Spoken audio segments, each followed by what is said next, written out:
നമസ്കാരം. Middle east വാർത്തകളിലേക്ക് സ്വാഗതം. ആദ്യം പ്രധാന വാർത്തകൾ. ഇന്ത്യ പാകിസ്ഥാൻ സംഘർഷ സാഹചര്യത്തിൽ സംസ്ഥാനങ്ങൾക്ക് മുന്നറിയിപ്പ് നൽകി കേന്ദ്ര സർക്കാർ. അടിയന്തര സാഹചര്യം നേരിടാൻ പൊതുജനങ്ങൾക്ക് പരിശീലനം നൽകാനും മോക്ക് ഡ്രിൽ നടത്താൻ നിർദ്ദേശം. ഭീകരതയ്ക്കെതിരായ പോരാട്ടത്തിൽ ഇന്ത്യയ്ക്ക് ഐക്യദാർഢ്യവുമായി ജപ്പാനും റഷ്യയും. UN രക്ഷാസമിതിയുടെ യോഗം അല്പസമയത്തിനകം.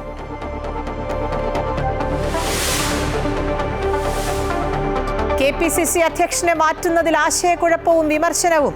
പുതിയ അധ്യക്ഷനെ കണ്ടെത്താനാകാതെ നേതൃത്വം. ഉയരുന്ന പേരുകളെ അനുകൂലിച്ചും എതിർത്തും ഹൈക്കമാൻഡിനുമേൽ സമ്മർദ്ദം. അധ്യക്ഷനെ മാറ്റുമെന്ന പ്രചാരണത്തിൽ അതൃപ്തി അറിയിച്ച് കെ സുധാകരൻ. പരാതിയുമായി AK ആന്റണിയെ കണ്ടു.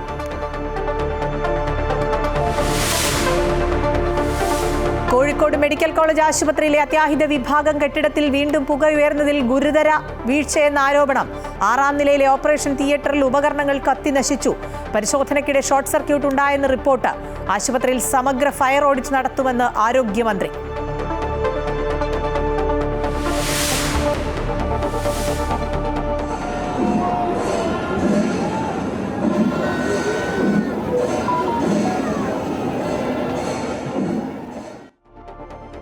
പൂരാവേശത്തിൽ തൃശൂർ. നെയ്തലക്കാവിലമ്മ തെക്കേ ഗോപുര നട തുറന്ന് പൂരവിളംബരം നടത്തി. തൃശൂർ പൂരത്തിനിനി മണിക്കൂറുകൾ.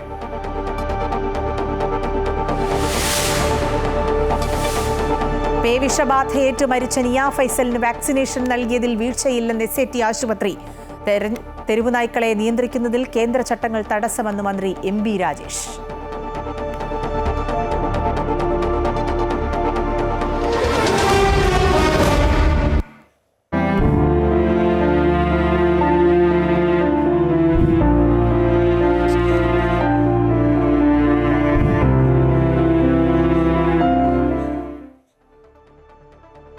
ഇന്ത്യ പാകിസ്ഥാൻ സംഘർഷ സാഹചര്യത്തിൽ സംസ്ഥാനങ്ങൾക്ക് മുന്നറിയിപ്പ് നൽകി കേന്ദ്ര സർക്കാർ. അടിയന്തര സാഹചര്യങ്ങൾ നേരിടാൻ പൊതുജനങ്ങൾക്ക് പരിശീലനം നൽകാൻ മോക്ക് ഡ്രിൽ നടത്താൻ നിർദ്ദേശം. പാകിസ്ഥാനിലേക്കുള്ള ജലമൊഴുക്ക് കുറയ്ക്കാൻ നടപടികളുമായി ഇന്ത്യ മുന്നോട്ടു പോവുകയാണ്. കൂടുതൽ ഡാമുകളിൽ നിന്ന് ജലമൊഴുക്ക് തടയുന്നത് പരിശോധിക്കാൻ 50-ലധികം വിദഗ്ധരെ ഇന്ത്യ നിയോഗിച്ചു. ഭീകരതയ്ക്കെതിരായ പോരാട്ടത്തിൽ ഇന്ത്യയ്ക്ക് ഐക്യദാർഢ്യവുമായി കൂടുതൽ രാജ്യങ്ങളും രംഗത്തെത്തി. ഭീകരാക്രമണത്തിന് കുറ്റവാളികളെയും അവരെ പിന്തുണയ്ക്കുന്നവരെയും നിയമത്തിന് മുന്നിൽ കൊണ്ടുവരണമെന്ന് പ്രധാനമന്ത്രി മോദിയുമായുള്ള ഫോൺ സംഭാഷണത്തിൽ റഷ്യൻ പ്രസിഡന്റ് വ്ളാഡിമിർ പുടിൻ പറഞ്ഞു. ഭീകരതയ്ക്കെതിരായ പോരാട്ടത്തിന് പൂർണ്ണ പിന്തുണയും അറിയിച്ചു. പഹൽഗാം ഭീകരാക്രമണത്തിന് പിന്നാലെ ഇന്ത്യയുമായുള്ള ബന്ധം വഷളായതിനെ തുടർന്ന് പ്രതിസന്ധി പരിഹരിക്കാൻ റഷ്യയ്ക്കോ ചൈനയ്ക്കോ കഴിയുമെന്ന് പാക് പ്രതിരോധ മന്ത്രി പറഞ്ഞിരുന്നു. ഇതിന് പിന്നാലെയാണ് റഷ്യൻ പ്രസിഡന്റ് മോദിയെ വിളിച്ചത് എന്നതാണ് ശ്രദ്ധേയം. ഇതിനിടെ തിരിച്ചടിക്കുള്ള തയ്യാറെടുപ്പ് കേന്ദ്രം തുടരുകയാണ്. സേനാ മേധാവികൾക്ക് പിന്നാലെ പ്രതിരോധ സെക്രട്ടറി രാജേഷ് കുമാർ സിംഗും ഇന്ന് പ്രധാനമന്ത്രിയെ കണ്ടു. നിരവധി മേഖലകളിൽ പാകിസ്ഥാൻ ഇന്നും വെടിനിർത്തൽ കരാർ ലംഘിച്ചു. അതിർത്തിയിൽ സംഘർഷം അതിരൂക്ഷമാകുന്നതിനിടെ ചൈനീസ് അംബാസിഡർ പാകിസ്ഥാൻ പ്രസിഡന്റിനെ കണ്ടു. പഹൽഗാം ഭീകരാക്രമണത്തിലടക്കം പാകിസ്ഥാന് അനുകൂല നിലപാടാണ് ചൈന നേരത്തെ സ്വീകരിച്ചത്. ഈ സാഹചര്യത്തിൽ സന്ദർശനം സുപ്രധാനം എന്നാണ് വിലയിരുത്തൽ. ഇതിനിടെ ഇന്ത്യൻ കരസേന അടിയന്തര സാഹചര്യം നേരിടാനുള്ള മോക്ക് ഡ്രിൽ നടത്തി. സംസ്ഥാനങ്ങളോട് കേന്ദ്ര ആഭ്യന്തര മന്ത്രാലയം May 7-ന് മോക്ക് ഡ്രിൽ നടത്താൻ ആവശ്യപ്പെട്ടിട്ടുണ്ട്. വ്യോമാക്രമണ മുന്നറിയിപ്പ് സൈറനുകൾ സ്ഥാപിക്കാനും നിർദ്ദേശം നൽകി. ആക്രമണം ഉണ്ടായാൽ നേരിടേണ്ടതെങ്ങനെയെന്ന് പൊതുജനങ്ങൾക്കും വിദ്യാർത്ഥികൾക്കും പരിശീലനം നൽകണമെന്നും നിർദ്ദേശിച്ചിട്ടുണ്ട്. കര വ്യോമ നാവികസേനാ വിഭാഗങ്ങൾ വിവിധയിടങ്ങളിൽ പരിശീലനങ്ങളും ആയുധാഭ്യാസങ്ങളും നടത്തുകയാണ്. ജമ്മു കശ്മീരിൽ ഭീകരർക്ക് സഹായം നൽകുന്നവരെ കണ്ടെത്താൻ സുരക്ഷാസേന നടപടികൾ ഊർജിതമാക്കിയിട്ടുണ്ട്. സംസ്ഥാന വ്യാപകമായി 2800 പേരെ ഇതിനോടകം കസ്റ്റഡിയിലെടുത്ത് ചോദ്യം ചെയ്യുകയാണെന്നും 90 പേർക്കെതിരെ കേസെടുത്തിട്ടുണ്ട് എന്നും കശ്മീർ IG അറിയിച്ചു. പൂഞ്ചിൽ ഭീകരരുടെ ഒളിത്താവളം കണ്ടെത്തിയ സൈന്യം സ്ഫോടക വസ്തുക്കളും പിടിച്ചെടുത്തു. News desk Amrita TV. രോഗികളെയും ജനങ്ങളെയും ആശങ്കയിലാക്കി കോഴിക്കോട് മെഡിക്കൽ കോളേജ് ആശുപത്രിയിൽ വീണ്ടും പുക ഉയർന്നു. കഴിഞ്ഞ ദിവസം അപകടമുണ്ടായ അത്യാഹിത വിഭാഗം കെട്ടിടത്തിന്റെ 6ാം നിലയിലാണ് പുക ഉയർന്നത്. രോഗികളെ സുരക്ഷിത സ്ഥാനങ്ങളിലേക്ക് മാറ്റി. ഷോർട്ട് സർക്യൂട്ട് മൂലമാണ് പുക ഉയർന്നതെന്നാണ് പ്രാഥമിക നിഗമനം. പരിശോധന നടത്തി കൂടുതൽ ഉറപ്പുവരുത്താതെ രോഗികളെ തിരിച്ചു കൊണ്ടുവരില്ല എന്ന് മെഡിക്കൽ കോളേജ് അറിയിച്ചു. ശനിയാഴ്ച ഉണ്ടായ സംഭവത്തെ തുടർന്ന് എല്ലാ നിലകളിലും പരിശോധന നടത്താൻ നിർദ്ദേശം നൽകിയിരുന്നുവെന്ന് ആരോഗ്യമന്ത്രി വീണ ജോർജ്. ഓരോ നിലയും പരിശോധിച്ച് പ്രശ്നമുണ്ടോ എന്ന് ഉറപ്പാക്കാനായിരുന്നു നിർദ്ദേശം. 6ാം നിലയിലെ തിയേറ്റർ ലൈറ്റ് ഓൺ ചെയ്തപ്പോഴാണ് ഷോർട്ട് സർക്യൂട്ട് ഉണ്ടായത്. ഇത് പരിശോധനയുടെ ഭാഗമാണെന്ന് മന്ത്രി വീണ ജോർജ് പറഞ്ഞു. പരിശോധനകൾ നടത്തുന്നുണ്ട്. ശനിയാഴ്ച വൈകുന്നേരം തന്നെയാണ് കറണ്ട് കണക്ഷൻ കൊടുത്തത്. അതായത് അന്ന് വൈകുന്നേരം ഉച്ച മുതൽ വൈകുന്നേരം വരെയുള്ള സമയത്ത് അവർ ഫ്ലോറുകളെല്ലാം പരിശോധിച്ച് പരിശോധനകൾ നടത്തിയതിന് ശേഷമാണ് കറണ്ട് കണക്ഷൻ അവർ കൊടുത്തിട്ടുള്ളത്. അപ്പോൾ ആ കറണ്ട് കണക്ഷൻ കൊടുത്തതിനെ തുടർന്ന് അവിടെ മറ്റു പ്രശ്നങ്ങളില്ല എന്ന് ആ രീതിയിലുള്ള പ്രശ്നങ്ങളില്ല എന്ന് പറഞ്ഞതിനെ തുടർന്നാണ് മെഷീൻസ് കണക്ട് ചെയ്യാൻ കഴിയുമോ എന്നുള്ളത് നോക്കിയത്. കാരണം ഒരു ലോഡ് അവിടേക്ക് കണക്ട് ചെയ്യുമ്പോൾ എങ്ങനെയാണ് അവിടെ എന്തെങ്കിലും പ്രശ്നമുണ്ടോ എന്നുള്ളത് പരിശോധിക്കുന്നതിനാണത്. അപ്പോൾ അതുകൊണ്ടാണ് തിയേറ്റർ ഫങ്ഷണൽ ആക്കുന്നതിന് വേണ്ടിയിട്ടുള്ള പരിശോധന നടക്കുന്നതിനിടെയാണ്. അവിടെ എല്ലാവരും ഉണ്ട്, എല്ലാ ഉദ്യോഗസ്ഥരും. അപ്പോൾ അവരുടെ ഈ ഫ്ലോറിൻ്റെ ഞാൻ പറഞ്ഞല്ലോ പരിശോധന ഫങ്ഷണൽ ആക്കുന്ന പരിശോധനയ്ക്കിടയിലാണ് ഈ സംഭവം ഉണ്ടായത്. അപ്പോൾ ഫയർ ഓഡിറ്റും സേഫ്റ്റി ഓഡിറ്റും ഈ നിലയിൽ ശാസ്ത്രീയമായി നമ്മൾ 2023-24 ആരംഭിച്ചിട്ടുള്ളത്. കോഴിക്കോട് മെഡിക്കൽ കോളേജിലും അതിൻ്റെ ഭാഗമായിട്ട് നടത്തിയിട്ടുണ്ട്, എല്ലാ ജില്ലകളിലും നടത്തിയിട്ടുണ്ട്. ആദ്യത്തെ ദിവസത്തെ അവരുടെ ഒരു പരിശോധന കഴിഞ്ഞതിന് ശേഷം ആണ് അവിടെ വൈദ്യുതി ബന്ധം പുനഃസ്ഥാപിച്ചത്. KPCC അധ്യക്ഷനെ മാറ്റുന്നതിൽ ആശയക്കുഴപ്പവും വിമർശനവും തുടരുകയാണ്. പുതിയ അധ്യക്ഷനെ കണ്ടെത്താനാകാതെ നേതൃത്വം വലയുന്ന ഒരു സാഹചര്യമാണ് നിലവിലുള്ളത്. ഉയർന്നു കേൾക്കുന്ന പേരുകളെ അനുകൂലിച്ചും എതിർത്തും ഹൈക്കമാൻഡിനുമേൽ സമ്മർദ്ദവും ശക്തമാണ്. മുതിർന്ന നേതാക്കൾ പക്വത കാണിക്കണമെന്ന പരസ്യ വിമർശനവുമായി യൂത്ത് കോൺഗ്രസ് അടക്കം രംഗത്തെത്തി. ഇതിനിടെ AK ആന്റണിയെ സന്ദർശിച്ച് K സുധാകരൻ പിന്തുണ തേടി.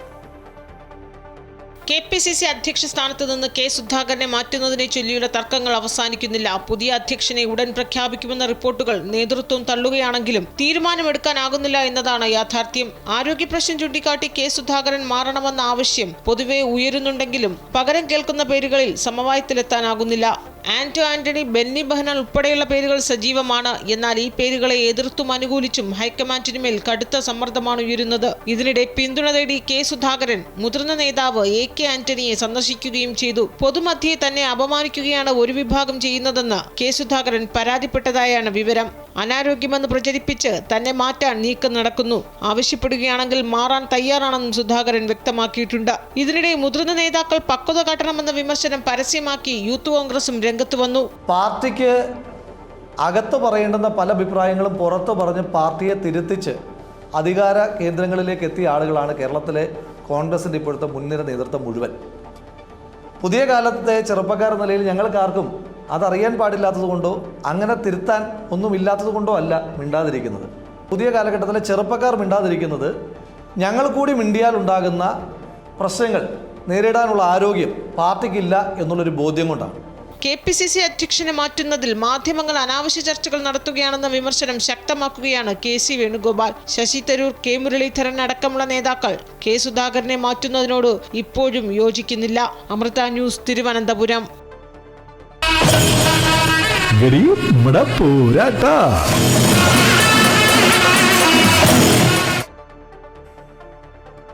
തൃശൂർ പൂരത്തിന്റെ വരവറിയിച്ച് പൂരവിളംബരം നടന്നു. കൊമ്പൻ എറണാകുളം ശിവകുമാർ നെയ്തലക്കാവിലമ്മയുടെ തിടമ്പേറ്റി തെക്കേനട തുറന്നു പൂരവിളംബരം നടത്തി. പൂരവിളംബരത്തിന് സാക്ഷിയാകാൻ ആയിരങ്ങളാണ് തെക്കേനടയിലേക്ക് വന്നത്. മഴയും വെയിലും അവഗണിച്ച മണിക്കൂറുകൾ നീണ്ട കാത്തിരിപ്പ്. ഒടുവിൽ സഹ്യപുത്രൻ എറണാകുളം ശിവകുമാർ നെയ്തലക്കാവിലമ്മയെ ശിരസിലേറ്റി തെക്കേനട തുറന്നപ്പോൾ ആരവങ്ങൾ ഉയർന്നു. കൊമ്പൻ തുമ്പിക്കൈ ഉയർത്തി പൂരവിളംബരം നടത്തിയപ്പോൾ പൂരപ്രേമികൾ ആർപ്പു വിളിച്ചു. അതെ, മറ്റൊരു പൂരത്തെ കൂടി തൃശൂർ വരവേറ്റിരിക്കുന്നു.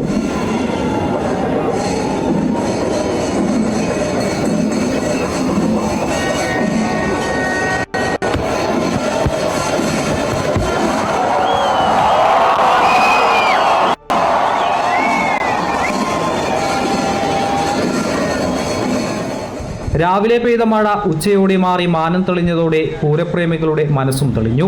രാവിലെ 8 മണിയോടെ നെയ്തലക്കാവിൽ നിന്ന് പുറപ്പെട്ട എഴുന്നള്ളിപ്പ് വടക്കുംനാഥ ക്ഷേത്ര മൈതാനിയിലെത്തി അകത്ത് പ്രവേശിച്ച് 12:45 തെക്കേനടയിലെത്തിയത്. മേളത്തിന്റെ അകമ്പടിയിൽ നട തുറക്കാനെത്തിയ കൊമ്പനെ കാണാൻ നിരവധി ആനപ്രേമികളും അണിനിരന്നു.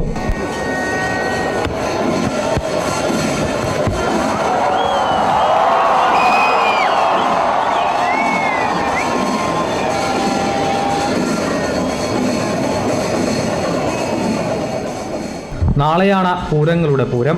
രാവിലെ ഘടകപൂരങ്ങളുടെ എഴുന്നള്ളത്തോടെ പ്രധാന ചടങ്ങുകൾക്ക് തുടക്കമാകും. ഇലഞ്ഞിത്തറമേളവും മഠത്തിൽ വരവും തെക്കോട്ടിറക്കവും കുടമാറ്റവുമൊക്കെ പൂരപ്രേമികളെ കാത്തിരിക്കുകയാണ്. അമൃത ന്യൂസ്, തൃശൂർ. റിപ്പോർട്ടിൽ സൂചിപ്പിച്ചതുപോലെ തന്നെ പൂരാവേശം നാടും നഗരവും അങ്ങനെ പൂരാവേശത്തിലാണ്. പൂരവിശേഷങ്ങളുമായി ജയരാജ് വാര്യരും സുനിൽ സുഗതയും അമൃത വാർത്തകൾക്കൊപ്പം ചേർന്നു. ആ റിപ്പോർട്ട് കൂടി. ഞാനൊരു 5-6 വയസ്സ് മുതൽ കാണാൻ തുടങ്ങിയതാണ്. പിന്നെ ഈ ചാനലിൽ പൂരം തുടങ്ങുമ്പോഴേ ഞാനുണ്ട്. 2004 മറ്റോ തുടങ്ങിയതാണ്. അങ്ങനെ നോക്കുകയാണെങ്കിൽ 10-20 വർഷത്തെ ലൈവ് പൂരത്തിൻ്റെ ഇതുണ്ട്. ഇത് ഒരു ലോകത്തിൻ്റെ മുന്നിൽ തൃശ്ശൂർ കാണിച്ചു കൊടുക്കുന്ന ഒരു എങ്ങനെയാണ് ഒരു മത്സരത്തെ ഉത്സവമാക്കേണ്ടത്, എങ്ങനെയാണ് സ്പർദ്ധയില്ലാതെ ജാതിമത ഭേദങ്ങളില്ലാതെ കക്ഷി രാഷ്ട്രീയമില്ലാതെ ഒരു പൂരം എങ്ങനെയാണ് മഹാമാതൃകയാകുന്നത് എന്നതിൻ്റെ ഉത്തമമായ ഒന്നാണ് തൃശ്ശൂർ പൂരം. അതുകൊണ്ട് ആ പൂരത്തിന് ഒരു കുഴപ്പവും ഉണ്ടാവില്ല. ഇപ്രാവശ്യം വളരെ സന്തോഷമുണ്ട്. ഇപ്രാവശ്യം എന്തായാലും ഞാനുണ്ട്. ചില പ്രാവശ്യം ഇവിടെ വരാൻ സാധിക്കാറില്ല. പൂരം എല്ലാ പതിവ് പോലെ നമുക്കിപ്പോഴും പ്രതീക്ഷയുടെ ഒരു സമയമാണ്. പൂരത്തിൻ്റെ കൂടിച്ചേരലിൻ്റെ സമയമാണ്, സൗഹൃദങ്ങൾ പുതുക്കുന്ന സമയമാണ്. പൂരത്തിനെ വളരെ സന്തോഷത്തോടു കൂടി നോക്കിക്കാണുന്നു. അങ്ങനെ ചെറുപ്പത്തിലൊക്കെ തൃശ്ശൂർ ഒരു കേരളത്തിൻ്റെ ഉത്സവമായിരുന്നു തൃശ്ശൂർ പൂരം എന്ന് പറഞ്ഞു. പിന്നെ അത് ഇന്ത്യയായി, ഇപ്പം അത് എന്താ പറയുക, വേൾഡ് വൈഡായി. അതെ, എന്താ പറയുക, ബിഗ്ഗസ്റ്റ് സ്പെക്ടക്കിൾ ഓൺ എർത്ത് എന്നൊക്കെ പറയില്ല, അത് അത്തരത്തിലൊരു ഭയങ്കര വിപുലമായി പൂരം. അപ്പോൾ അതിൻ്റേതായ റഷും കാര്യങ്ങളൊക്കെ ഉണ്ട്. തൃശൂർ പൂരത്തോടനുബന്ധിച്ച് തിരുവമ്പാടി പാറമേക്കാവ് വിഭാഗം ആനകളുടെയും ഘടകക്ഷേത്രങ്ങളുടെ ആനകളുടെയും ഫിറ്റ്നസ് പരിശോധന നടത്തി. ആനകളുടെ ആരോഗ്യം, പാപ്പാന്മാരുമായുള്ള അടുപ്പം, അനുസരണാശീലം, എഴുന്നള്ളിപ്പുകളിൽ പങ്കെടുത്ത പരിചയം, പൊതു സ്വഭാവം എന്നിവ വിലയിരുത്തിയാണ് ഫിറ്റ്നസ് നൽകുന്നത്. വടക്കുന്നാഥ ക്ഷേത്ര മൈതാനിയിൽ നടന്ന ഫിറ്റ്നസ് പരിശോധനയിൽ നിരവധി ആനകൾ പങ്കെടുത്തു.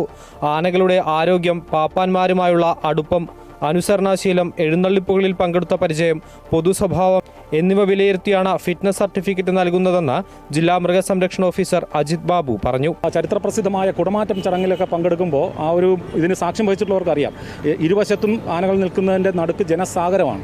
അപ്പോൾ ആ സമയത്ത് വളരെ സുരക്ഷിതമായിട്ട് നടപ്പിലാക്കണമെന്നുള്ളതുകൊണ്ട് വളരെ കർശനമായ പരിശോധനകൾ, ഫിറ്റ്നസ് പരിശോധനയാണ് ഇവിടെ നമ്മൾ ചെയ്തുകൊണ്ടിരിക്കുന്നത്. ഇപ്പോൾ നമ്മൾ നിൽക്കുന്നത് തിരുവാമ്പാടി വിഭാഗത്തിൻ്റെ ആനകളെ പരിശോധിക്കുന്ന സ്ഥലത്താണ്. ഇതുപോലെ തന്നെ ഇതേ സമയം പാറമേക്കാവ് അമ്പലത്തിൻ്റെ പരിസരത്ത് പാറമേക്കാവിലെ ആനകളെ പരിശോധിക്കുന്നുണ്ട്. അറപ്പാടിൻ്റെ ലക്ഷണങ്ങൾ നോക്കും.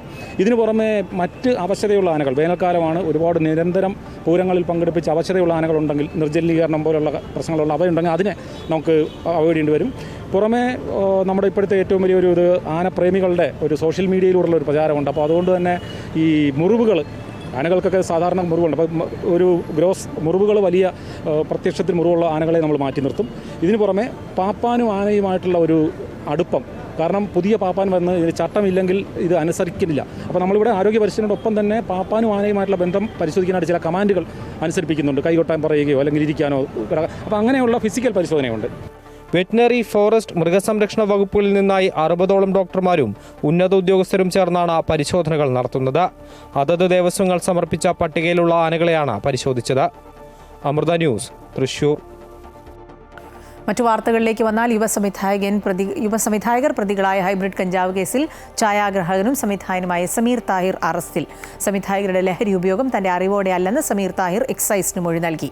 സമീറിനെ സ്റ്റേഷൻ ജാമ്യത്തിൽ വിട്ടയച്ചു. യുവസംവിധായകരായ ഖാലിദ് റഹ്മാനെയും അഷ്റഫ് ഹംസയെയും കഞ്ചാവുമായി പിടികൂടിയത് സമീർ താഹിർ വാടകയ്ക്കെടുത്ത ഫ്ളാറ്റിൽ നിന്നായിരുന്നു. അതിനാൽ NDPS ആക്ടിലെ 25-ാം വകുപ്പ് പ്രകാരമാണ് സമീർ താഹിറിനെതിരെ കേസെടുത്തത്. സമീറിന് സംവിധായകരുടെ ലഹരി ഉപയോഗത്തെക്കുറിച്ച് അറിവില്ലായിരുന്നുവെന്ന് excise assistant commissioner MF Suresh പറഞ്ഞു. ഇല്ല, സമീറിന് അതിൽ അറിവില്ലെന്ന് നമ്മൾ മനസ്സിലായത്. അവിടെ ഒരു മൂന്നാം പ്രതി അവിടെ താമസിക്കുന്നുണ്ട് 2-3 ദിവസമായിട്ട്, അഷ്റഫ്. അയാൾ അടുത്ത പടം ചെയ്യാൻ പോകുന്ന ആളാണെന്ന് പറഞ്ഞത്. അതിന് വേണ്ടിയിട്ട് സൗകര്യങ്ങൾ ഇവർ ചെയ്ത് കൊടുക്കുന്നത്. ഇവരൊരു പ്രൊഡക്ഷൻ കമ്പനിയുടെ പേരിലാണ് ഈ ഫ്ലാറ്റ് എടുത്തിരിക്കുന്നത്. ഉണ്ട്, ഇനി നമ്മൾ 5ാമത്തെ ആളെ പിടിക്കാണ്ട്, നമുക്ക് ഇത് കൊണ്ടുകൊടുത്ത ആളെ നമ്മൾ അന്വേഷിക്കുന്നുണ്ട്, ആളെ അറസ്റ്റ് ചെയ്യും. ആൾ ഇവിടെ താമസിക്കുന്നുണ്ട്, കാക്കനാട്. ഷാലിഫാണ് വാങ്ങിയത് പോയിട്ട് ആരെയെന്ന്, ഈ 5ാമത്തെ ആളെയെന്ന്. കൊച്ചിയിലെ എക്സൈസ് ഓഫീസിൽ വെച്ചായിരുന്നു സമീറിനെ ചോദ്യം ചെയ്തത്. സമീർ താഹിറിന്റെ ഫ്ളാറ്റിൽ നിന്ന് കഴിഞ്ഞ ഞായറാഴ്ചയാണ് സംവിധായകരായ ഖാലിദ് റഹ്മാനെയും അഷ്റഫ് ഹംസയെയും 3ാം പ്രതി ഷാലിദ് മുഹമ്മദിനെയും എക്സൈസ് പിടികൂടിയത്. ഇവരുടെ കയ്യിൽ നിന്ന് 1.5 ഗ്രാം ഹൈബ്രിഡ് കഞ്ചാവ് പിടിച്ചെടുത്തു. രഹസ്യവിവരത്തിന്റെ അടിസ്ഥാനത്തിലായിരുന്നു പരിശോധന. മൂവരും ലഹരി ഉപയോഗത്തിന് തയ്യാറെടുക്കുന്നതിനിടെയാണ് പിടിയിലായത്. അമൃത ന്യൂസ്, കൊച്ചി. സൗദി ബാലൻ കൊല്ലപ്പെട്ട കേസിൽ റിയാദിലെ ജയിലിൽ കഴിയുന്ന കോഴിക്കോട് ഫറൂഖ് സ്വദേശി അബ്ദുൾ റഹീമിന്റെ മോചന ഉത്തരവ് ഇന്നും ഉണ്ടായില്ല. കേസ് മറ്റൊരു ദിവസത്തേക്ക് മാറ്റിവെക്കുന്നതായി റിയാദ് ക്രിമിനൽ കോടതി അറിയിച്ചു. അടുത്ത സിറ്റിംഗ് തീയതി പിന്നീട് അറിയിക്കും. ഇത് 12ാം തവണയാണ് കേസ് മാറ്റിവെക്കുന്നത്. സൗദി ബാലൻ അനസ് അൽ ഷാഹിരി കൊല്ലപ്പെട്ട കേസിൽ വധശിക്ഷയ്ക്ക് വിധിക്കപ്പെട്ട റഹീമിൽ നിന്ന് 34 കോടി രൂപ ദയാധനം കൈപ്പറ്റി കുടുംബം മാപ്പ് നൽകിയതോടെയാണ് മോചനത്തിന് വഴിതെളിഞ്ഞത്. ആംബുലൻസ് ഉൾപ്പെടെയുള്ള അത്യാഹിത വാഹനങ്ങളുടെ യാത്ര തടസ്സപ്പെടുത്തിയാൽ ഷാർജയിൽ 3000 ദിർഹം വരെ പിഴ ഒടുക്കേണ്ടി വരും. 30 ദിവസത്തേക്ക് വാഹനം കണ്ടുകെട്ടുകയും ചെയ്യുമെന്ന് ഷാർജ പോലീസ് അറിയിച്ചു. പോലീസ്, അഗ്നിരക്ഷാസേന, ആംബുലൻസുകൾ എന്നിവയുടെ യാത്ര തടസ്സപ്പെടുത്തുന്നത് ഗുരുതരമായ നിയമലംഘനമാണ്. സിഗ്നലുകളിൽ നിർത്തിയിട്ട വാഹനങ്ങളാണെങ്കിലും അത്യാഹിത വാഹനങ്ങൾക്ക് കടന്നുപോകാനുള്ള വഴിയൊരുക്കണം. പ്രകൃതി ദുരന്തം, കാലാവസ്ഥ മാറുന്നതുകൊണ്ടുണ്ടാകുന്ന അടിയന്തര സാഹചര്യം തുടങ്ങിയ സന്ദർഭങ്ങളിൽ അത്യാഹിത വാഹനങ്ങൾക്ക് മാർഗതടസ്സം സൃഷ്ടിച്ചാൽ 1000 ദിർഹം പിഴയും 4 ബ്ലാക്ക് പോയിന്റുകളും ശിക്ഷയായി ലഭിക്കും. കുവൈറ്റിൽ ഇന്നലെ വൈകുന്നേരം വീശിയ കനത്ത പൊടിക്കാറ്റിൽ കുവൈറ്റ് അന്താരാഷ്ട്ര വിമാനത്താവളത്തിൽ നിന്ന് വിമാന സർവീസുകൾ വഴിതിരിച്ചുവിട്ടു. പൊടിക്കാറ്റിനെ തുടർന്ന് വിമാനത്താവളത്തിലെ കാഴ്ചപരിധി ഗണ്യമായി കുറഞ്ഞിരുന്നു. ഇതിനാലാണ് 3 വിമാനങ്ങൾ സൗദി അറേബ്യയിലെ ദമാം വിമാനത്താവളത്തിലേക്ക് വഴിതിരിച്ചുവിട്ടത്. കാലാവസ്ഥ അസ്ഥിരമായിരുന്നിട്ടും യാത്രക്കാരെയും വിമാനങ്ങളെയും സംരക്ഷിക്കുന്നതിനായി എല്ലാ മുൻകരുതൽ നടപടികളും അന്താരാഷ്ട്ര സുരക്ഷാ മാനദണ്ഡങ്ങൾക്കനുസൃതമായി നടപ്പാക്കിയിട്ടുണ്ടെന്ന് എയർ നാവിഗേഷൻ വകുപ്പ് ഡയറക്ടർ ദാവൂദ് അൽ ജറ അറിയിച്ചു. കാഴ്ചപരിധി 300 മീറ്ററിൽ താഴെയായതിനാൽ അസ്യൂട്ടിൽ നിന്ന് കെയ്റോയിൽ നിന്നും എത്തിയ 2 എയർ കെയ്റോ വിമാനങ്ങളും ഡൽഹിയിൽ നിന്നുള്ള ഒരു ഇൻഡിഗോ വിമാനവും ലാൻഡ് ചെയ്യാൻ കഴിയാതെ ഏറ്റവും അടുത്തുള്ള ദമാം വിമാനത്താവളത്തിലേക്ക് വഴിതിരിച്ചു വിടുകയായിരുന്നു. പൊടിക്കാറ്റുണ്ടായിരുന്നിട്ടും ഷെഡ്യൂൾ ചെയ്ത മറ്റു വിമാനങ്ങൾ കുവൈറ്റ് അന്താരാഷ്ട്ര വിമാനത്താവളത്തിൽ സുരക്ഷിതമായി ലാൻഡ് ചെയ്തു. Makkah KMCC central committee KMCC Hajj guide എന്ന പേരിൽ ഇന്ത്യൻ ഹാജിമാർക്ക് ഉപകാരപരമായ ഒരു ആപ്പ് പുറത്തിറക്കി. മക്കയിലെ മുഴുവൻ ഗവൺമെന്റ് ഹോസ്പിറ്റലുകൾ, ഹാജിമാരുടെ ബസ് സ്റ്റേഷനുകൾ, മിന, അറഫ എന്നിവിടങ്ങളിലെ ടെന്റുകൾ, ഇന്ത്യൻ ഹാജിമാരുടെ വിമാന ഷെഡ്യൂളുകൾ അടക്കം ആപ്പിൽ ലഭ്യമാണ്. ഹജ്ജ് തീർത്ഥാടനത്തിനെത്തുന്ന ഇന്ത്യൻ ഹാജിമാർക്കും അവരുമായി ബന്ധപ്പെട്ടവർക്കും വലിയ സൗകര്യമായിരിക്കും Mecca KMCC central committee media wing പുറത്തിറക്കുന്ന പുതിയ ആപ്പ്. ഇന്ത്യൻ തീർത്ഥാടകർ താമസിക്കുന്ന മുഴുവൻ ബിൽഡിങ്ങുകളുടെയും വിവരങ്ങളും ലൊക്കേഷനുകളും ആപ്പിൽ ലഭ്യമാണ്. ആപ്പിന്റെ പ്രകാശനം പാണക്കാട് സയ്യിദ് സാദിഖ് അലി ശിഹാബ് തങ്ങൾ നാട്ടിൽ വെച്ച് നിർവഹിച്ചു. ഹജ്ജ് സംബന്ധമായിട്ടുള്ള കാര്യങ്ങളെല്ലാം വളരെ ശ്രദ്ധയോടെ പ്രവർത്തിക്കുന്ന പ്രസ്ഥാനമാണ് KMCC. ഇത്തവണ പ്രത്യേകമായിട്ടുള്ള ആപ്പ് അവർ സജ്ജീകരിച്ചിട്ടുണ്ട്. ഇതിന് പോകുന്ന ഇന്ത്യൻ ഹാജിമാർക്ക് ആവശ്യമായിട്ടുള്ള എല്ലാ സേവനങ്ങളും, അവരുടെ താമസ സ്ഥലം, അതുപോലെ തന്നെ മക്കയിൽ അവർക്ക് എന്തെല്ലാം സർവീസാണോ വേണ്ടത് ആ സർവീസിനൊക്കെ ഉതകുന്ന തരത്തിലുള്ള ഒരു ആപ്പ് അവർ വികസിപ്പിച്ചെടുത്തിട്ടുണ്ട്. Saudi KMCC president Kunjumon Kakkiya, TV Ibrahim MLA, Haris Peruvallur, Anees CK, Shareef Muhammad Ali എന്നിവർ പ്രകാശന ചടങ്ങിൽ പങ്കെടുത്തു. KMCC ഹജ്ജ് ഗൈഡ് എന്ന പേരിൽ പ്ലേ സ്റ്റോറിലും ആപ്പ് സ്റ്റോറിലും ഇനി മുതൽ ആപ്പ് ലഭ്യമാവും. സുൽഫിഖ്റോദായ്, അമൃത ന്യൂസ്, ജിദ്ദ. കുവൈറ്റിലെ ഇന്ത്യൻ എംബസിയിൽ 30 വർഷത്തെ സേവനം അവസാനിപ്പിച്ച് മാധ്യമപ്രവർത്തകൻ കൂടിയായ അബ്ദുള്ള കള്ളോരത്തിന് കേരള പ്രസ് ക്ലബ് കുവൈറ്റ് യാത്രയയപ്പ് നൽകി. സാൽമിയയിൽ നടന്ന ചടങ്ങിൽ പ്രസ് ക്ലബ് ഭാരവാഹികൾ ചേർന്ന് മെമന്റോ കൈമാറി. പ്രസിഡന്റ് സുജിത് സുരേഷിന്റെ അധ്യക്ഷതയിൽ നടന്ന ചടങ്ങിൽ ജനറൽ സെക്രട്ടറി സലീം കോട്ടയിൽ സ്വാഗതം പറഞ്ഞു. സത്താർ കുന്നിൽ, അനിൽ K നമ്പ്യാർ, മുനീർ അഹമ്മദ്, കൃഷ്ണൻ കടലുണ്ടി എന്നിവർ സംബന്ധിച്ചു. ശ്രീജിത്ത് വടകര നന്ദി പറഞ്ഞു. ഇന്ത്യൻ എംബസിയിൽ സേവനമനുഷ്ഠിച്ച അദ്ദേഹം interpreter, ambassador, social secretary, press secretary തുടങ്ങിയ ചുമതലകൾ വഹിച്ചിരുന്നു. അന്തരിച്ച മുൻ കുവൈറ്റ് അമീർ ഷെയ്ഖ് ജാബർ അൽ അഹമ്മദ് അൽ സബാഹിന്റെ ജീവിതത്തിലെ പ്രധാന സംഭവങ്ങൾ രേഖപ്പെടുത്തുന്ന യാത്രാവിവരണ പുസ്തകവും മലയാളിയായി ഇദ്ദേഹം രചിച്ചിട്ടുണ്ട്.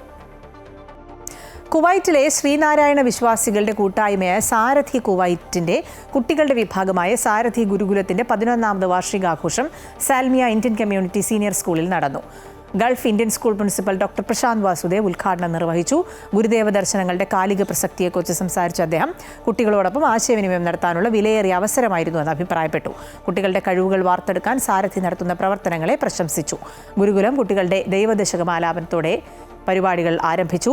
പൂർണ്ണമായും കുട്ടികളുടെ നേതൃത്വത്തിലായിരുന്നു പരിപാടികൾ. ഗുരുകുലം പ്രസിഡന്റ് കുമാരി ശിവപ്രിയ സജി അധ്യക്ഷത വഹിച്ചു. സെക്രട്ടറി മാസ്റ്റർ ശിവേന്ദു ശ്രീകാന്ത് വാർഷിക റിപ്പോർട്ട് അവതരിപ്പിച്ചു. ട്രഷറർ കുമാരി നദ അജിത് സ്വാഗതവും കുമാരി പ്രതിഭ രമേശ് നന്ദിയും രേഖപ്പെടുത്തി. ഗുരുകുലത്തിന്റെ വിവിധ യൂണിറ്റുകൾ അവതരിപ്പിച്ച വൈവിധ്യമാർന്ന കലാപരിപാടികൾ, പ്രശസ്ത മജീഷ്യൻ ബി ജ്വൽ അവതരിപ്പിച്ച മാജിക് ഷോ എന്നിവയെ പരിപാടിയെ വർണ്ണാഭമാക്കി. വ്യാപാര തടസ്സങ്ങൾ നേരിടാൻ സുസ്ഥിര ഡാറ്റ അധിഷ്ഠിത വിതരണ ശൃംഖലകൾ അനിവാര്യമാണെന്ന് UAE സഹിഷ്ണുതാ സഹവർത്തിത്വകാര്യ മന്ത്രി Sheikh Nahyan bin Mubarak Al Nahyan. Supply chain, training, consulting മേഖലകളിൽ പ്രവർത്തിക്കുന്ന ബ്ലൂ ഓഷ്യൻ കോർപ്പറേഷൻ ദുബായിൽ സംഘടിപ്പിച്ച international procurement and supply chain കോൺഫറൻസിൽ മുഖ്യപ്രഭാഷണം നടത്തുകയായിരുന്നു അദ്ദേഹം. വിതരണ ശൃംഖലകൾ ഫലപ്രദവും വേഗത്തിൽ മാറ്റങ്ങളോട് പ്രതികരിക്കുന്നതുമായിരിക്കണമെന്നും ഷെയ്ഖ് നഹ്യാൻ പറഞ്ഞു.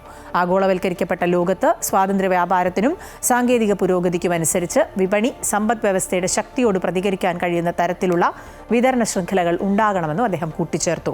മുൻ Indian cricket team captain Sourav Ganguly, Indian social ആക്ടിവിസ്റ്റും ദിവിജ ഫൗണ്ടേഷൻ ചെയർപേഴ്സണുമായ Amruta Devendra Fadnavis, blue ocean chairman Abdul Aziz എന്നിവരും ചടങ്ങിൽ സംബന്ധിച്ചു. തന്ത്രപരമായ സഹകരണത്തിനും മികച്ച പ്രവർത്തനങ്ങൾക്കും Dubai general directorate of identity and foreigners അഫയേഴ്സിന് അജ്മാൻ ഡിപ്പാർട്ട്മെന്റ് ഓഫ് ടൂറിസം ഡെവലപ്മെന്റിന്റെ ആദരം. അജ്മാൻ ടൂറിസം വകുപ്പിന്റെ വളർച്ചയ്ക്ക് GDRFA ദുബായ് നൽകിയ വിലപ്പെട്ട പിന്തുണയ്ക്കുള്ള അംഗീകാരമായിട്ടാണ് ആദരവ് നൽകിയത്. ദുബായ് വേൾഡ് ട്രേഡ് സെന്ററിൽ നടന്ന പ്രത്യേക ചടങ്ങിൽ Ajman department of tourism development chairman Sheikh Abdul Aziz bin Humaid Al Nuaimi, GDRFA Dubai director general lieutenant general Mohammed Ahmed Al Marri, ഇരു വകുപ്പുകളിലെയും ഉന്നത ഉദ്യോഗസ്ഥർ അടക്കം നിരവധി പേർ പങ്കെടുത്തു. കേരളത്തിൽ നിന്നുമുള്ള പ്രമുഖ ചിത്രകാരി സീമ സുരേഷിന്റെ ചിത്രപ്രദർശനം ദുബായിൽ നടക്കും.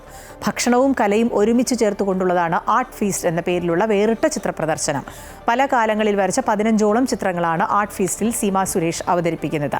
പരമ്പരാഗത കേരള ചുമർ ചിത്രങ്ങൾ, ഓയിൽ പെയിന്റിംഗ്, പ്രകൃതി ദൃശ്യങ്ങൾ, തെയ്യം, അറബിക് കാലിഗ്രഫി എന്നിവയെല്ലാം ചേർന്നതാണ് പ്രദർശനം. ദുബായ് ഖിസൈസിലെ മദീന മാളിലുള്ള കാലിക്കറ്റ് ഫുഡീസിൽ നടക്കുന്ന ചിത്രപ്രദർശനം വ്യവസായി NM പണിക്കർ ഉദ്ഘാടനം ചെയ്തു. വൻതുക മുടക്കി ചിത്രപ്രദർശനം നടത്താൻ കഴിയാത്ത കലാകാരന്മാർക്ക് പുതിയ വഴിയൊരുക്കാനുള്ള ശ്രമമാണ് നടത്തുന്നതെന്ന് സീമ സുരേഷ് പറഞ്ഞു. ആർട്ട് ഫീസ്റ്റ് ചിത്രപ്രദർശനം ഈ മാസം 14 വരെ നീണ്ടുനിൽക്കും. P. ഷെരീഫ്, AP ശ്യാം തുടങ്ങിയവർ ചടങ്ങിൽ പങ്കെടുത്തു. മറ്റു വാർത്തകൾ നോക്കാം. KSRTC സ്ഥിരം ജീവനക്കാർക്ക് ഇൻഷുറൻസ് പാക്കേജ് പ്രഖ്യാപിച്ച് ഗതാഗത മന്ത്രി KB ഗണേഷ് കുമാർ. സ്ഥിരം ജീവനക്കാരായ 25,000-ലധികം പേർക്ക് പ്രയോജനം ലഭിക്കും. അപകടത്തിൽ മരണമടയുന്ന ജീവനക്കാരുടെ കുടുംബത്തിനും പൂർണ്ണ വൈകല്യം സംഭവിക്കുന്നവർക്കും ഇൻഷുറൻസ് കവറേജ് ലഭിക്കും. KSRTC ജീവനക്കാർക്ക് ഏറെ ആശ്വാസകരമാകുന്ന ഇൻഷുറൻസ് പദ്ധതിയാണ് ഗതാഗത മന്ത്രി പ്രഖ്യാപിച്ചിരിക്കുന്നത്. വ്യക്തിഗത അപകടങ്ങളിൽ മരണം സംഭവിച്ചാൽ കുടുംബത്തിന് 1 കോടി രൂപയുടെ ഇൻഷുറൻസ് കവറേജ് കിട്ടും. അപകടത്തിൽ സ്ഥിരമായ പൂർണ്ണ വൈകല്യം സംഭവിച്ചാലും 1 കോടി രൂപ ലഭിക്കും. സ്ഥിരമായി ഭാഗികമായ വൈകല്യമാണ് ഉണ്ടാകുന്നതെങ്കിൽ 80 ലക്ഷം രൂപയുടെ പരിരക്ഷയുണ്ടാകും. എന്നാൽ KSRTCയുടെ സ്ഥിരം ജീവനക്കാർക്ക് മാത്രമാണ് ഈ ഇൻഷുറൻസ് കവറേജ് ലഭ്യമാകുന്നത്. ഈ പദ്ധതി KSRTCയും സ്റ്റേറ്റ് ബാങ്ക് ഓഫ് ഇന്ത്യയും ചേർന്നുണ്ട്. സ്റ്റേറ്റ് ബാങ്ക് ഓഫ് ഇന്ത്യയിൽ നിന്നാണ് നമ്മൾ 100 കോടി രൂപ ഓവർഡ്രാഫ്റ്റ് എടുത്ത് ഇപ്പോൾ ശമ്പളം കൊടുത്തുകൊണ്ടിരിക്കുന്നത്. അപ്പോൾ ആ ശമ്പളം കൊടുക്കുന്ന ഒപ്പം തന്നെ അവരുമായി ഞങ്ങളൊരു എഗ്രിമെൻറ്റിൽ ഏർപ്പെട്ടിരിക്കുകയാണ്. KSRTC ജീവനക്കാർക്ക് ഒരു വലിയ ഇൻഷുറൻസ് പാക്കേജാണ് പ്രഖ്യാപിക്കുന്നത്. SBIയിൽ നിന്ന് ഓവർഡ്രാഫ്റ്റ് എടുത്താണ് എല്ലാ മാസവും 1-ാം തീയതി ജീവനക്കാർക്ക് ശമ്പളം നൽകുന്നത്. ഇൻഷുറൻസ് പദ്ധതിയും SBIയുമായി സഹകരിച്ചാണ് നടപ്പാക്കുന്നത്. അമൃത ന്യൂസ്, തിരുവനന്തപുരം.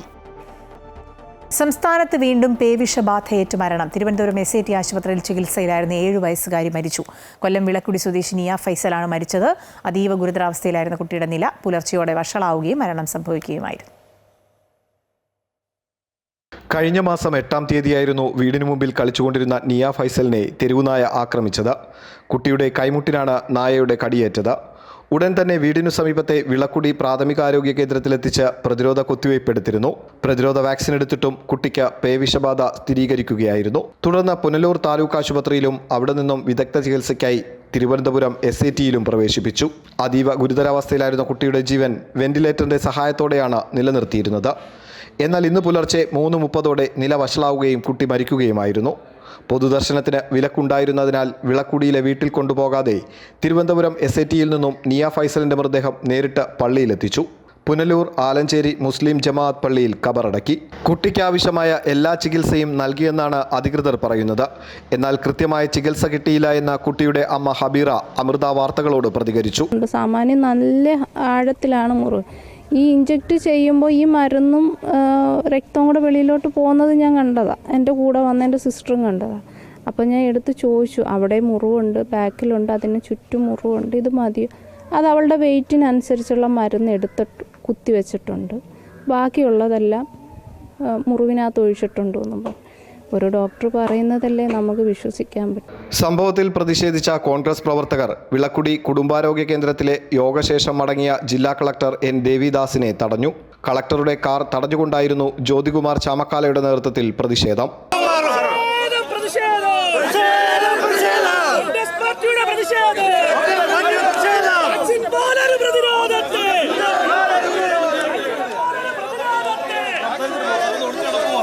തുടർന്ന് പോലീസ് പ്രതിഷേധക്കാരെ അറസ്റ്റ് ചെയ്ത് മാറ്റിയതോടെ ജില്ലാ കളക്ടർ സ്ഥലത്തുനിന്നും മടങ്ങി. അമൃത ന്യൂസ്, കൊല്ലം. മലയാള സിനിമയിലെ പ്രമുഖ നടൻ വലിയ തെറ്റിന് തിരികൊളുത്തിയെന്ന വിവാദ പ്രസ്താവനയിൽ പ്രതികരണവുമായി നിർമ്മാതാവ് ലിസ്റ്റിൻ സ്റ്റീഫൻ. നടൻ നിവിൻ പോളിയാണ് എന്ന പ്രചാരണങ്ങൾ നടക്കവെയാണ് നിർമ്മാതാവിന്റെ പ്രതികരണം. നിവിൻ പോളിയുടെ പേര് താൻ എവിടെയും പറഞ്ഞിട്ടില്ല എന്നും പ്രചാരണങ്ങൾ വ്യാജമാണെന്നും ലിസ്റ്റിൻ വ്യക്തമാക്കി.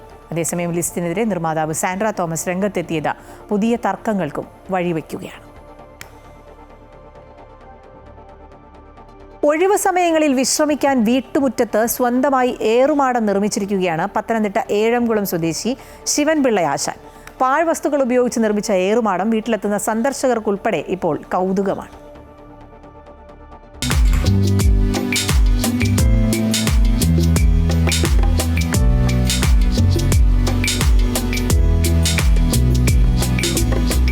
പാട്ട് കേട്ട് കാറ്റും കൊണ്ട് കട്ടിലിൽ സുഖമായി കിടന്നുറങ്ങാം. അതല്ലെങ്കിൽ പുസ്തകങ്ങൾ വായിക്കാം. പെട്ടെന്നാരും കയറി വന്ന് ശല്യപ്പെടുത്തില്ല. സ്വസ്ഥമായി വിശ്രമിക്കാൻ പത്തനംതിട്ട ഏഴംകുളം മാങ്കൂട്ടം കാഞ്ഞിക്കൽ പുത്തൻ വീട്ടിൽ ശിവൻപിള്ളയാശാൻ സ്ഥലം കണ്ടെത്തിയത് വീട്ടുമുറ്റത്തെ മരത്തിനു മുകളിലാണ്. ഭംഗിയായി മറച്ച് ലൈറ്റ് വർക്കുകൾ ചെയ്ത ആശാന്റെ ഏറുമാടത്തിൽ കൊച്ചുമക്കളടക്കം കുടുംബത്തിലെ എല്ലാവരും സമയം ചെലവഴിക്കാറുണ്ട്. 12 അടി ഹൈറ്റ് ഉണ്ട്. മേക്കൂര കൂടാതെ താഴത്തെ ഫ്ലാറ്റ് തന്നെ തട്ട് വരുന്നതിന് 12 അടി ഹൈറ്റാണ്. അതിൽ കട്ടിലും കസേരയും എല്ലാ ഉപകരണങ്ങളും ഉണ്ട്. റേഡിയോ ഉണ്ട്. ഞാൻ സമയം കിട്ടുമ്പോഴൊക്കെ കയറിയത് രാവിലെ വാർത്ത കേൾക്കാറുണ്ട്. വൈകിട്ടും അത് തന്നെ വാർത്ത കേൾക്കാറുണ്ട്, പാട്ട് കേൾക്കാറുണ്ട്. എല്ലാവരും ഒഴിവിട്ട് സമയങ്ങളിൽ കയറിയത് വർത്തമാനം പറയാറുണ്ട്. ഏഴംകുളം ദേവീക്ഷേത്രത്തിലെ തൂക്കവിലിൽ തൂക്കക്കാർക്ക് പയറ്റ് പരിശീലനം നൽകുന്ന ശിവൻപിള്ളയാശാൻ മികച്ച ഒരു കർഷകൻ കൂടിയാണ്. മറ്റ് കൃഷികൾക്കൊപ്പം ഹോബിയായി വീട്ടുമുറ്റത്ത് ആമ്പലും താമരയും കൂടാതെ ഗപ്പികളെയും വളർത്തുന്നുണ്ട്. അമൃത ന്യൂസ്, പത്തനംതിട്ട.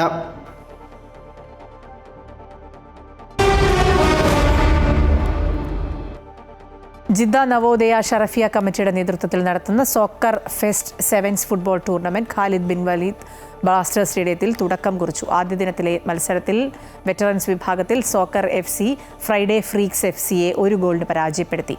ആവേശകരമായ നിരവധി മത്സരങ്ങൾ അരങ്ങേറി. അമീൻ വെങ്ങൂർ സ്വാഗതം പറഞ്ഞ ഉദ്ഘാടന ചടങ്ങിൽ പ്രസിഡന്റ് ഫൈസൽ കോടശ്ശേരി അധ്യക്ഷത വഹിച്ചു. Jeddah Navodaya general secretary Sreekumar Mavelikkara tournament ഉദ്ഘാടനം ചെയ്തു. ജിദ്ദ നവോദയ മുഖ്യ രക്ഷാധികാരി ഷിബു തിരുവനന്തപുരം, പ്രസിഡന്റ് കിസ്മത്ത് മമ്പാട് തുടങ്ങിയവർ സംസാരിച്ചു.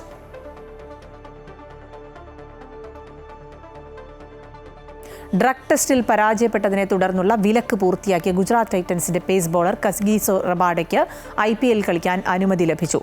ദക്ഷിണാഫ്രിക്കൻ institute for drug free sports ആണ് ഇക്കാര്യം സ്ഥിരീകരിച്ചത്. ഗുജറാത്ത് ടൈറ്റൻസിനായി 2 മത്സരങ്ങൾ കളിച്ച ശേഷം വ്യക്തിപരമായ കാരണങ്ങളാൽ റബാഡ ദക്ഷിണാഫ്രിക്കയിലേക്ക് മടങ്ങിയിരുന്നു. എന്നാൽ പിന്നീട് സൗത്ത് ആഫ്രിക്ക 20 ലീഗിൽ നിരോധിത വസ്തു ഉപയോഗിച്ചതായി കണ്ടെത്തുകയായിരുന്നു. മിഡിൽ ഈസ്റ്റ് വാർത്തകൾ പൂർണ്ണമാകുന്നു. കൂടുതൽ വാർത്തകൾ അമൃത ന്യൂസ് യൂട്യൂബ് ചാനലിൽ കാണാം.